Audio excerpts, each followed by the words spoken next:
Hi, I'm John and welcome back to my Lair of Action Figures, where I'll be talking and reviewing action figures from different manufacturers. Today's going to be a bit of a different video because you're not going to be getting one review, but you'll be getting two reviews.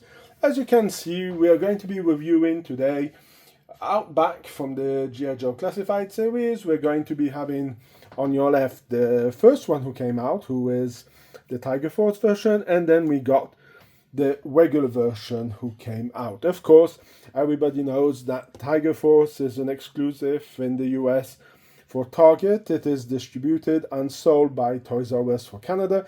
And if you want to get this one, you can get it from Hasbro Pulse Europe for the other people. And it's sold also in different Hasbro Pulses around the world. You can get them from different other websites, but those would be the best ones if you want to get the best price. That would be where I would suggest you to go. For Outback, this was a general release. This figure came out in 2024 and the Tiger Force version came out in 2023. Now, if we look at it, this is the perfect example of best box, worst box. I know that I hate this kind of box due to the fact that you cannot see what you have in it. So let's have a closer look at the box that I like, because this is what I enjoy about it. Of course, this one doesn't have much information behind due to the fact that these are the Cobra Island versions of the boxes, because that was the first line that came out for Target. So of course you can see number 39 in the series. We're going to do a quick look at this one. Has some kind of drawing, non-consistent. Here we have the number 63. Now this part I really like. If you could do a bit of a mix, would be to have this kind of back on the thing and maybe some file card to go with it to make this figure really great. So this is it for the figures and the box. Now let's take a closer look at what we get inside the box. Now we get, of course, the figure, we get the backpack, we get his machine gun. Of course, you can remove the holster, not the holster, the magazine from it. You have a small lamp, you have a pistol with a mounted light, you have a small shovel, and you have a knife.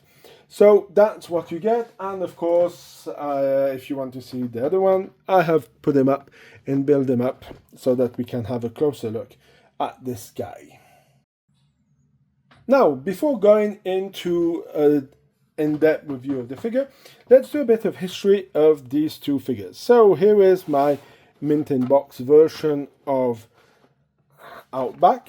This figure came out in 1987, and from the 1987 line, there's really two figures that I really love. I'm not saying that some of the other figures were not good, but I mean Outback and Tunnel Rat were my two favorite figures from this year, this period of time.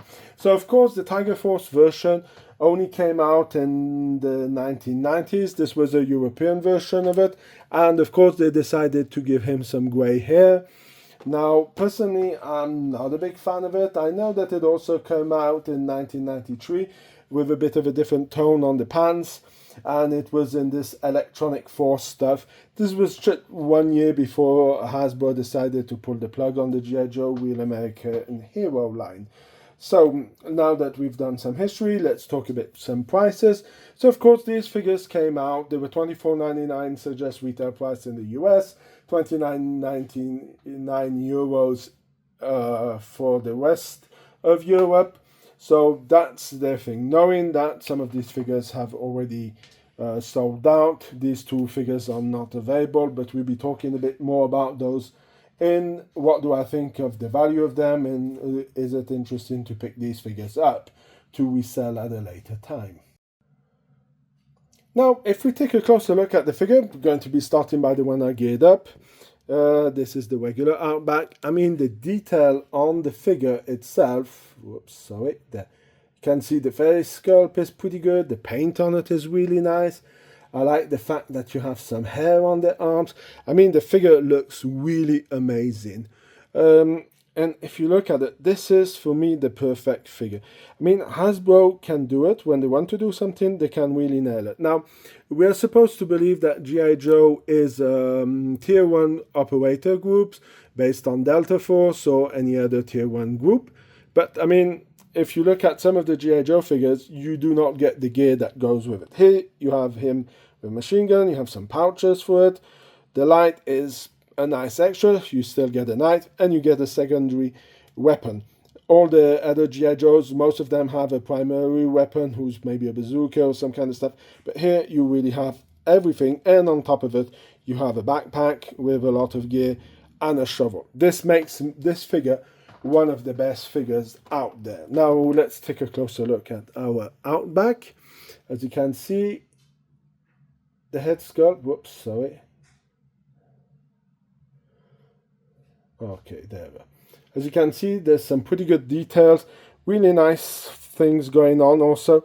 Same thing here, you got a little bit of, let's see, you can see here, he's got a bit of foam on for his arm, for this hair. I mean, the figure looks amazing in this point of view. So let's gear him up while I'll be giving you my thoughts about this figure and what would be the note that I would be giving this figure. Now, personally, like I was saying, this figure is fantastic, represents exactly what I want to see in a G.I. Joe figure. 2 weapons, knife, little extra accessories. The light is an interesting thing that was already featured on the original one. And if you would notice on the original one here, you can see this guy didn't have a pistol.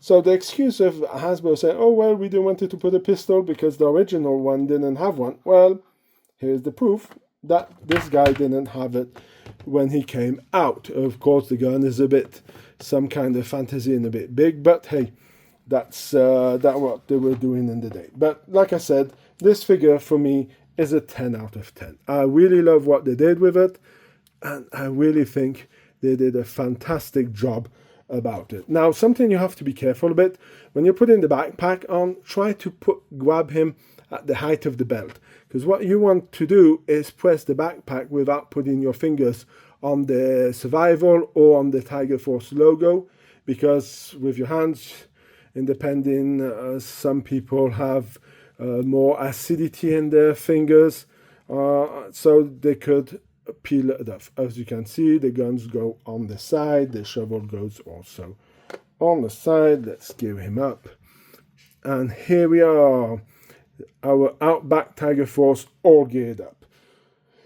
So now, what do I think? Is this figure worth something? Is it going to be a collector? Now, I would say if we start in by the first one who came out, this one had a bit of a collectible value and was kind of highly praised, but then kind of dropped out, too many on the market, and people were getting them. So I think this one could be a bit more interesting as collectible item. So if you can get him for cheap, pick him up. He's really worth it. Now this version here has sold out pretty fast. But again, the problem is with this guy here, you are going to have a big issue. This guy is going to be coming out sooner or later in this line here with the retro deco.